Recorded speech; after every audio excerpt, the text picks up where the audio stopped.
E entre as questões que podem decidir a entrada do candidato a uma vaga na UEMA são as questões de literatura.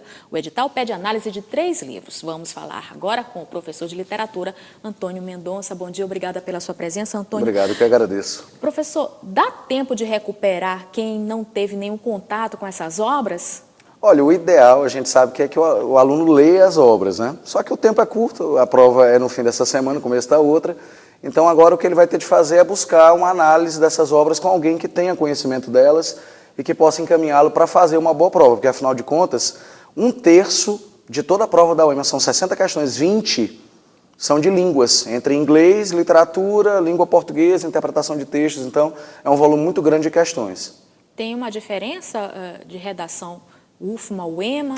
Existe uma diferença grande. O histórico da UEMA recente é de que o tema da redação seja extraído de uma das obras indicadas para aquele vestibular. Então, por exemplo, em 2010, se eu não estou enganado, uma das obras indicadas foi O Cão Sem Plumas, do pernambucano João Cabral de Melo Neto, e o tema foi Dignidade da Pessoa Humana, foi só um fragmento de um poema da obra, e o tema recortado lá sobre dignidade humana. Então, a UEMA tem um histórico recente, de 2010 para cá, de extração do tema da redação de uma das 3 obras. Então, isso maximiza a importância de o aluno ter conhecimento sobre elas. Mas é diferente também de como essas respostas elas são analisadas, o peso, a competência de cada análise? Certamente. No Enem, a gente sabe, são 5 competências avaliadas e na UEMA você tem 5 critérios. Na essência, não há tanta diferença, mas na UEMA, por exemplo, você vai ter de colocar um título, no Enem o título era facultativo, no Enem é obrigatório apresentar uma proposta de intervenção, ou seja, soluções para o problema que você discutiu. Na UEMA isso é possível, não é obrigatório. Então, no mais, a estrutura é a mesma, é uma dissertação argumentativa também, então não há tanta diferença assim, não é? Então o aluno tem que ficar atento justamente para essas diferenças Tem de ficar atento, e como eu te falei, como o tema da redação advém normalmente de uma obra, o quanto mais ele souber sobre essas obras indicadas, melhor para ele, mais intimidade com o tema ele poderá ter e melhor será o seu texto. Agora, tem gente que quer recorrer aos filmes, às adaptações das obras. No caso de Capitães de Areia, que a gente sabe que existe um filme a esse respeito.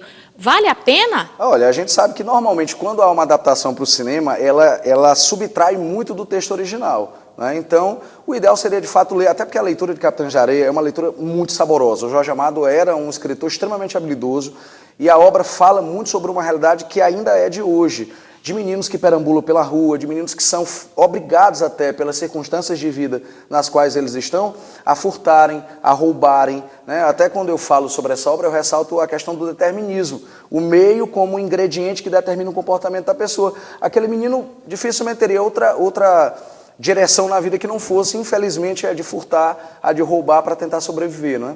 Agora, para fazer essas respostas, para ter um bom desempenho, é necessário apenas o conhecimento realmente da obra ou o conhecimento de mundo pode ajudar? Não, o conhecimento de mundo também pode ajudar. Agora sim, a UEMA explora muito a língua portuguesa de uma forma geral a partir de fragmentos dessas obras. É claro que há questões que são de literatura, que demandarão do aluno algum conhecimento específico sobre a obra.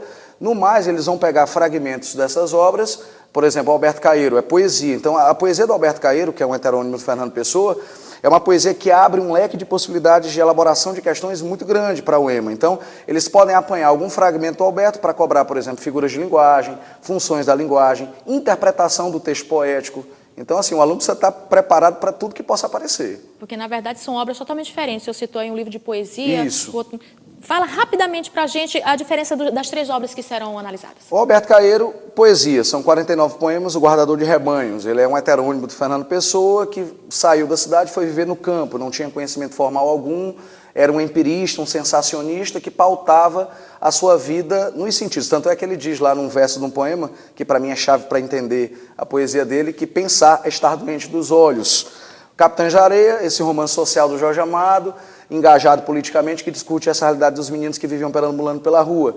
E a outra obra é A Disciplina do Amor, da Lígia Fagundes Telles, que são muitos textos entre crônicas, entre contos, entre relatos, entre diários dela, de viagens pela China, pela Sibéria.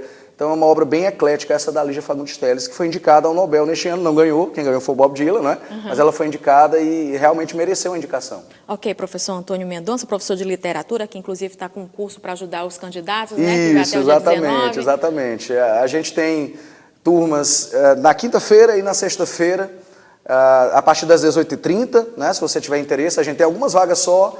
Você pode entrar em contato com o curso Contexto, 31818871 e fazer a sua reserva. Ok, muito obrigado, professor Antônio. Obrigada pelos esclarecimentos, pelos toques.